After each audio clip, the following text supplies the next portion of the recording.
paz de Deus, gloriosa, sempre no precioso nome de quem? De quem? É do Senhor Jesus, é lógico, né? Eu acho que vocês acham estranhas esta minha saudação. E é porque, veja, deixa eu ver se eu acho um cartão vermelho aqui. Aí achei um cartãozinho vermelho, né? É porque ele foi expulso do templo, tomou cartão vermelho, tomou cartão vermelho e foi expulso dos templos, entende? Então vocês acham estranha essa saudação, né?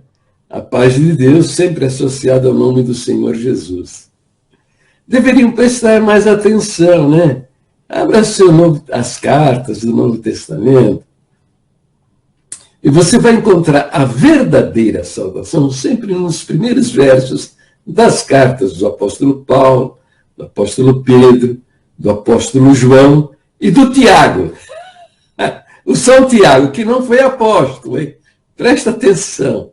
Eu estou falando contra a pessoa de Tiago. Imagina, ele merece todo o meu respeito. E o texto dele é um texto bíblico, inspirado, abençoado até. Tá? O que eu condeno no texto de Tiago é o mau uso dos versos de Tiago, que é usar dois versinhos de São Tiago, né? Tiago 2, 14 a 16, para contradizer todo o ensino do Senhor Jesus. Usar as palavras de um homem para contradizer a palavra de Deus. Isso para mim é idolatria. É claro idolatria, né? Para com isso, né? Ainda mais que esse Deus se fez homem e habitou entre nós. E é o salvador da humanidade. Que loucura, hein? Veja só onde está a sua cabeça. Você que é adorador do São Tiago.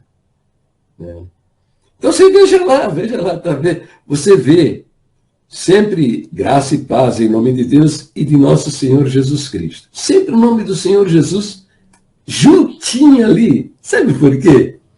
Vamos descobrir esse segredo. É um negócio que os religiosos não querem que você saiba. É porque, em nome de Deus, desde o princípio da humanidade, os homens queimaram em praças públicas, né?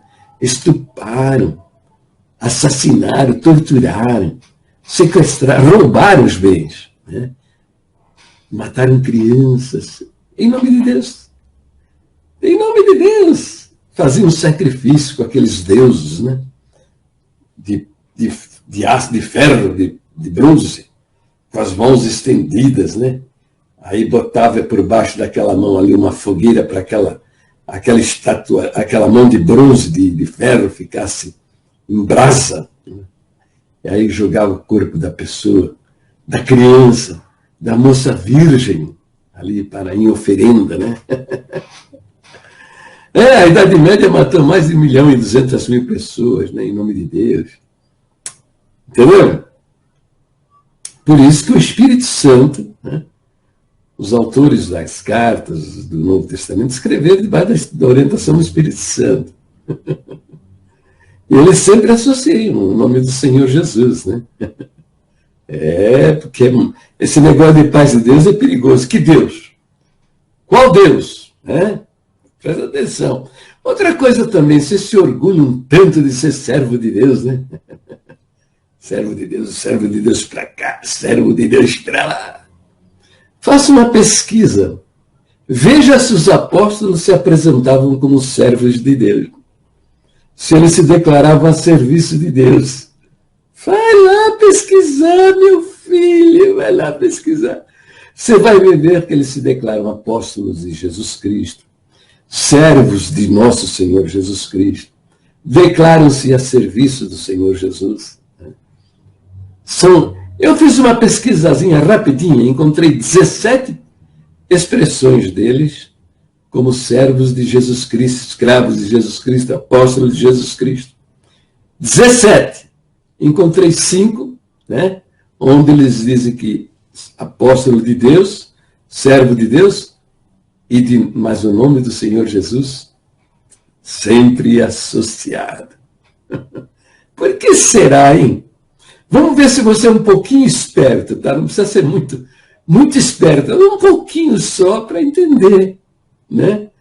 Que em nome de Deus sempre fizeram as maiores barbaridades. E é o que eu denuncio aí nesse vídeo, né? Nesse vídeo que é o Terrível Situação. Eu vou mudar o título desse vídeo, né? Eu vou mudar, vou botar o título, A Terrível Situação do Ministério da Congregação Cristã no Brasil. Né? E nele, como dou prova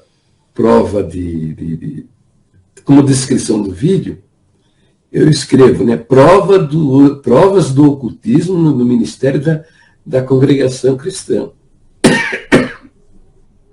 Então, o que eu estou tratando nesse vídeo?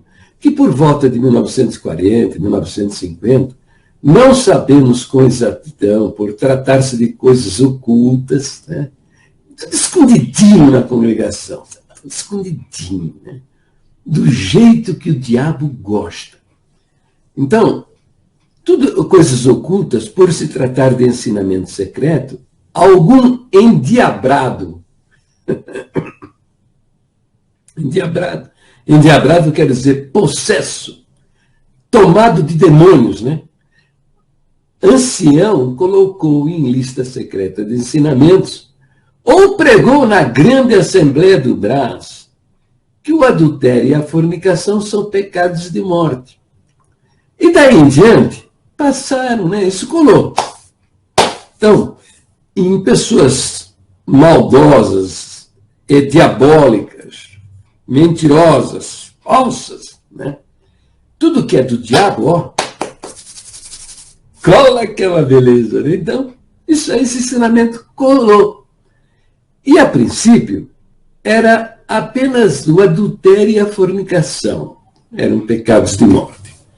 Mas, depois que você põe o pezinho na estrada da perdição,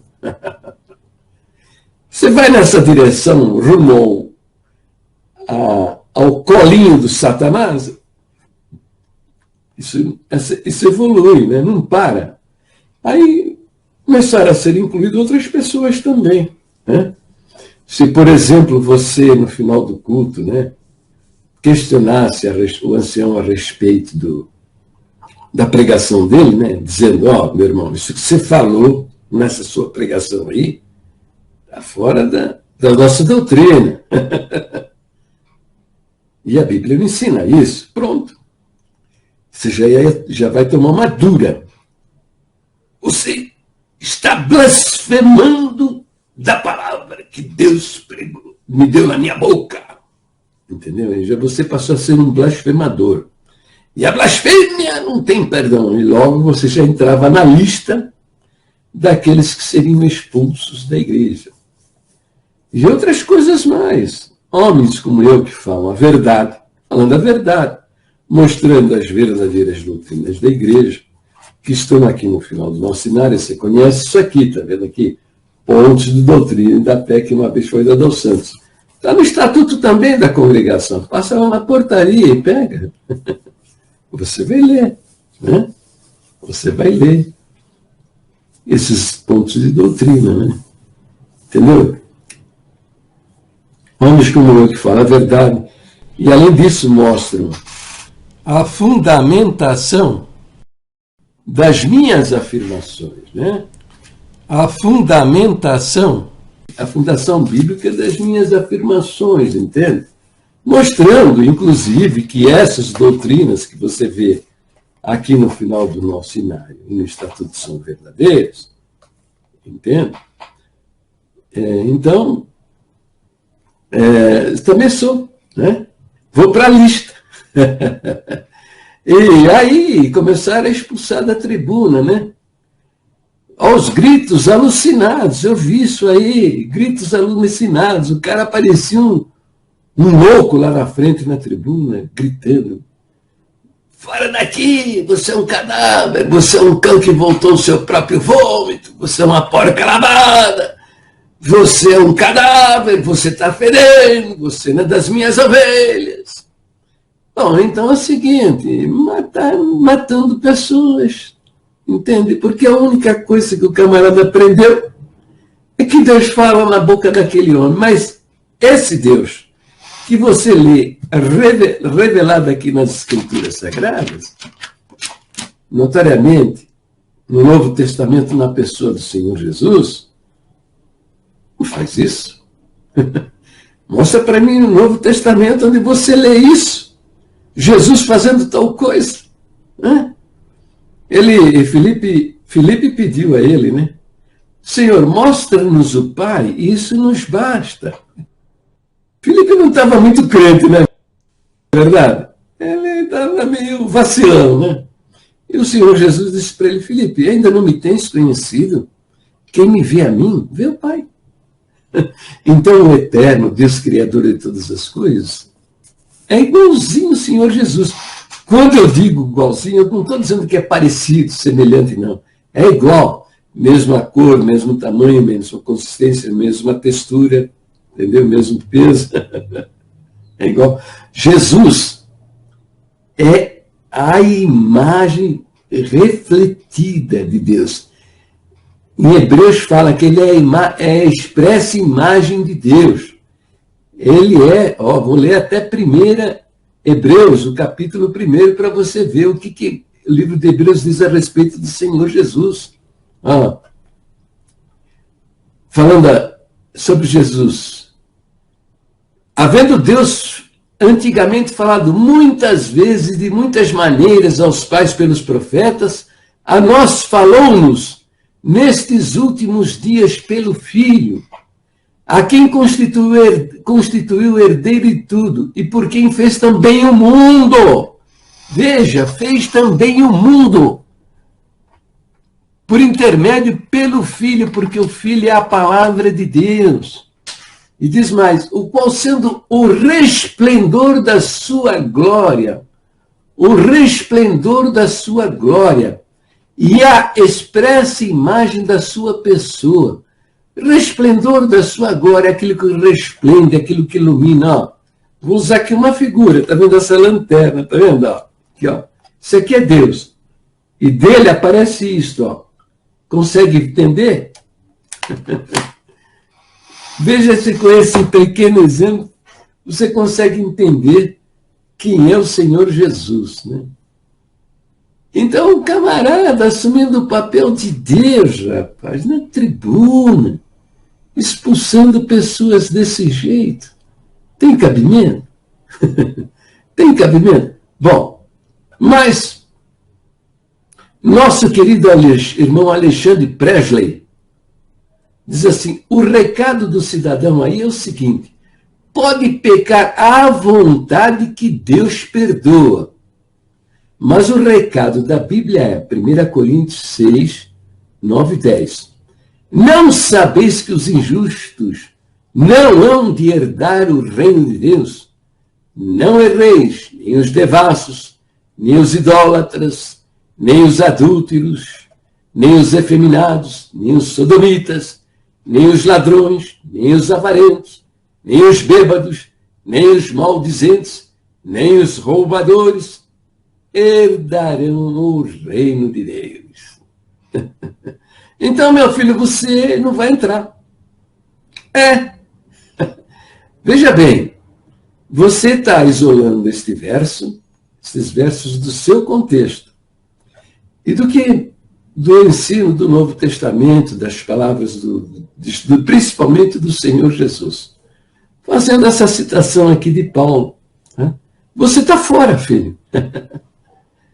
Você não é injusto? Você é um homem justo? Há justiça na sua vida? É verdade? Nossa, que coisa linda! Você é tão diferente dos demais humanos, né? É justo. Nem os devassos, não há devassidão na sua vida? Será que não existe? Será que aquele que é justiça absoluta, santidade absoluta, e que vê todas as coisas na sua profundidade, né? Nas suas atitudes, na intenção do coração, não no ato praticado, como nós julgamos, né? mas na intenção do coração. Nem os idólatras. Ih, rapaz, aqui você está dando de 10-0, até nos católicos romanos. Porque você é um adorador de templos, você é um adorador de orquestra, e, sobretudo, você é adorador destes homens aí. Né? Nem os adúlteros, diz aqui, ó, nem os adúlteros. Né? Você nunca adulterou, não? Hein? Será que você nunca olhou para uma mulher com desejo, né? impuro? Hein? Fala a verdade para mim. É verdade? Bom, nós somos assim, né? Nós, cristãos, né? A gente é resistente a 5, 10, 15, 20, 50, 100 mulheres. Mas lá pelas tantas aparece uma que mexe com você, mexe com a sua cabeça. Entende? As mulheres também são assim. Elas resistem a muitos homens, né? Elas passam incólumes, ilesas, intocáveis, na presença de muitos homens. Mas vem algum deles, né, mexe com as suas vidas. E essas coisas que o eterno juiz do universo, que é a justiça e santidade absoluta, ele vai ver. Né? Se você, homem, não tem uma mulher que um dia mexeu com sua cabeça, mexeu com a sua estrutura, é porque você não gosta dessa fruta, você gosta de outra fruta. Você não gosta de mulher, você gosta de homens. E a mulher que não teve uma que mexeu com a cabeça dela, é porque ela não gosta dessa fruta, ela gosta da fruta, de outra fruta, ela não gosta de homem, gosta de mulheres. Então, veja, você está mal, você está nessa situação, triste situação. Por isso que a nossa doutrina diz, a nossa doutrina diz, vou pegar até um inário aqui mais novo, porque esse aqui está muito estragado, tá? Que eu mostrei anteriormente. Por isso a nossa doutrina diz, aqui diz assim, Jesus Cristo, para nós, foi feito por Deus, sabedoria, aqui, justiça, santificação e redenção. É por causa da sua indigência moral, por causa da sua miséria, é que ele foi feito justiça para a salvação da sua alma. Entendeu? Mas você nega o pecado na sua vida. Você, na sua cabeça, você não comete pecados. Você apenas comete erros. Né? Por quê? Porque você teve a sua mente manipulada, entendeu? Por homens que fizeram uma separação entre pecado e erro. Entendeu? Pecado é o adultério e a fornicação. Depois, ao bel prazer deles, eles juntam outras coisas. E deixam esse assunto muito mal definido. Né? Agora, pecado e fornicação está lá nas listas secretas de ensinamento. Tá? Que adultério e fornicação é pecado de morte. Outras coisas também que eles condenam, como pecado de morte, né? Mas eles não colocam por escrito. É isso? Está mal definido. Mas fizeram uma separação que não existe. Veja, a palavra grega usada no Novo Testamento, na Bíblia, aqui, viu, Alexandre Presley? É hamartia. Significa erro. Sabia, não? Então, o Novo Testamento trata o pecado como um erro. Todo erro é um pecado, todo pecado é um erro. A diferença está em que há erros que não ofendem a Deus. Outros erros ofendem a Deus. É essa só a diferença. Por exemplo, as contas 2 mais 2 igual a 4, você coloca o resultado 3, você errou a conta, não errou? Mas essa conta, isso não ofende a Deus. Você errou uma conta matemática. É um pecado. Você pecou na conta matemática, entendeu? Agora, há erros que ofendem a Deus. É essa a diferença que existe. nenhuma outra, né? Então, vamos lá, né? Paulo diz, né? Paulo diz, veja só, Paulo diz, ó, esta é uma palavra fiel, está lá em 1 Timóteo, capítulo 1, versículo 15, aqui, ó, leia aí, ó, tá vendo aí, ó, 1 Timóteo, ó, 1,15, está lendo ali? Viu? Ó, esta é uma palavra fiel e digna de toda aceitação, que Jesus Cristo veio ao mundo para salvar os pecadores, dos quais eu sou o quê? Opa, que é isso? Paulo, o principal dos pecadores, rapaz, hein? Você, Alexandre Presley, você é melhor do que o apóstolo Paulo, né? Olha a sua carinha aí, ó. Você, né? Você é melhor do que o apóstolo Paulo? Hein, filho? Conta para mim, hein? Se você é melhor do que o apóstolo Paulo. Não há alguma coisa errada na sua maneira de tratar esse assunto, meu querido? Fala a verdade para mim. Ó, vamos ver outro aqui, ó. Quer ver? 1 João, capítulo 1, ele diz assim. Ó, olha o que ele fala. 1 João, tá aqui, ó, tá vendo aqui, ó? Capítulo 1, versículo 8. Se dissermos que não temos pecado, né? Que diz aqui, ó, enganamo-nos a nós mesmos. Tá vendo aqui? A nós, o apóstolo João está se incluindo. Ó, aqui é essa carta de João, tá vendo aqui, ó? Ó, tá vendo? Olha lá. Ele está se incluindo, ó, aqui, ó. Viu? Ele está dizendo aqui, ó, enganamo-nos. Ele está se incluindo. A nós mesmos. E ó, ele está dizendo, ó, e não há verdade em nós.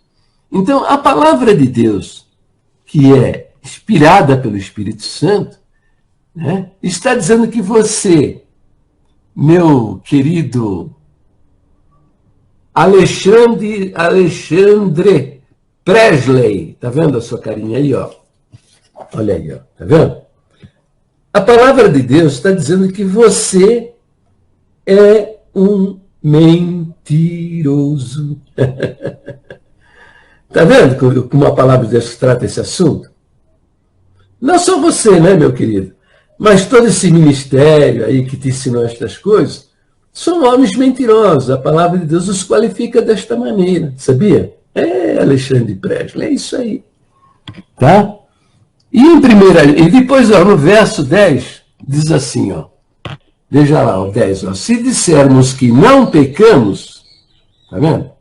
Se nós, aqui, ó, aqui tem o pronome, o pronome pessoal oculto, né? Se nós dissermos que nós, aqui também está oculto o sujeito, né?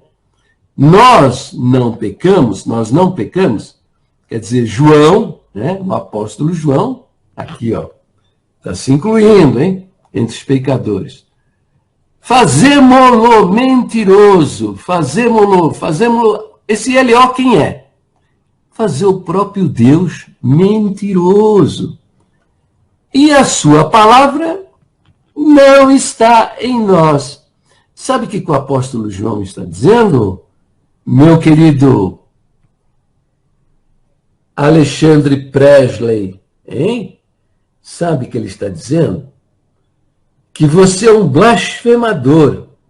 Ao negar o pecado na sua vida, você é um blasfemador, ofendendo e insultando a Deus, dizendo, né, que Deus é um mentiroso, quando ele diz que todos os homens são miseráveis pecadores. E não só você, como também todo esse ministério que está aí na liderança, são miseráveis pecadores. Né? Quem disse, mostra para mim onde é que eu digo. Você escreveu, né? O recado do cidadão aí é o seguinte. O recado do cidadão aí é o seguinte, qual é o que você escreveu? O meu recado nesse vídeo, terrível situação, né? Então, você está dizendo, o meu recado é o seguinte, pode pecar à vontade que Deus perdoa. É verdade? Mentiroso. Você não viu o vídeo. Ou se viu, Alexandre Presley, você leu, ouviu e viu o vídeo de maneira preconceituosa e fez julgamentos a respeito da minha pessoa. Olha aqui, ó, vou mostrar para você no livro de Hebreus, capítulo 12, que eu prego a disciplina de Deus. Aqui, ó. Aqui, ó. Verso 4 do livro de Hebreus, está vendo? Hebreus 12. Ó. Falo frequentemente disso daí, tá? Então, não é como você está afirmando, que eu ensino, né, que Deus pode pecar à vontade que Deus perdoa. É a disciplina de Deus. Diz assim, ainda não resististe até o sangue, combatendo contra o pecado. E já vos esquecestes da exortação que argumenta convosco, como filhos. Filho meu, não desprezes a correção do Senhor, e não desmaies quando por ele fores repreendidos. Quer dizer, Deus corrige o seu filho. Aqui, ó, verso 6, porque o Senhor corrige o que o ama, e açoita qualquer que recebe por filho. Está entendendo? Ó, tá? Eu não prego que pode pecar à vontade, não. Tá? Eu estou denunciando outras coisas, né? O Senhor corrige o que ama e açoita qualquer que recebe por filho. Depois diz ao 7, se suportais a correção, Deus vos trata como a filhos. Porque que filho há a quem o pai não corrija? Mas se estáis sem disciplina, da qual todos são feitos participantes, então sois bastardos e não filhos. Além do que, tivemos nossos pais segundo a carne, para nos corrigirem, e nós os reverenciávamos. Não nos sujeitaremos muito mais ao Pai dos Espíritos para vivermos? Não nos sujeitaremos muito mais ao Pai dos Espíritos? Para o quê? Para vivermos? Porque aqueles, quer dizer, os nossos pais, na verdade, por um pouco de tempo nos corrigiam como bem lhes parecia. Os pais, você certamente, né? Alexandre Presley. Talvez, eu não sei, acho que você deve ter tomado umas cintadas do seu pai, quando você era menino, né? Você deve ter sido um moleque traquina e apanhou por causa disso. Mas Deus é mais este, falando sobre Deus, para nosso proveito, para sermos participantes da sua santidade. Está entendendo? Então, não é isso que você está falando, né? Está falando, tá bom? E aí você pega a epístola, o verso de João 3, versículo 6. Quem comete pecado é do diabo, porque o diabo peca desde o princípio, tá? Isso aqui, olha, é da Bíblia adotada pela congregação, que é João Ferreira de Almeida, tá? Mas há Bíblias que tratam esse verso aqui, ó. Quem comete pecado é quem permanece na prática do pecado, tá? Não é quem comete pecado é do diabo, mas quem permanece na prática do diabo. Por que essa mudança? Porque foram encontrados manuscritos mais próximos dos dias dos apóstolos, tá? Entendeu? E que tem essa mudança aqui, tá? Ok? Agora, então por que você você então aqui está isolando um verso do contexto de toda a Bíblia. Isolando um verso. Foi o que o ministério fez, né? Eles dizem que não são pecadores, negam o pecado em suas vidas, né? Ok? Por causa desse versículo aqui. Mas isso está em desarmonia com outros dezenas de textos e porções das Escrituras Sagradas. Então não deveriam fazer doutrina de um verso isolado do seu texto, do seu contexto. A carta, essa aqui está na carta do 1 João, capítulo 3, verso 6. Quem comete pecado é do diabo. Mas já lá, a própria carta dele, no primeiro capítulo, diz, ó, esse aqui é o mesmo capítulo, está aqui, ó, o capítulo 1, ele diz, se dissermos que não temos pecado, enganamos-nos a nós mesmos. Se dissermos que não pecamos, fazemos-lo mentiroso. Então, está percebendo, meu camarada, que isso aqui é um erro de interpretação? Está entendendo? Paulo fala que é pecador, Tiago fala que é pecador, Pedro fala que é pecador. Como é que você nega isso daí? Tá? Ó, o vídeo está comprido, tá? Eu vou parar por aqui. Está muito comprido o vídeo, tá bom? Paro por aqui. Ó, não estranho o cobertor, não, está frio para danar aqui, tá? Então, Alexandre Pérez, um beijão no seu coração. Não me odeie, tá? Mas você está muito agressivo aí, né? E eu preciso vou tratando devagarzinho o seu texto aí, tá bom? Um beijo no seu coração, tá? Fica com Deus.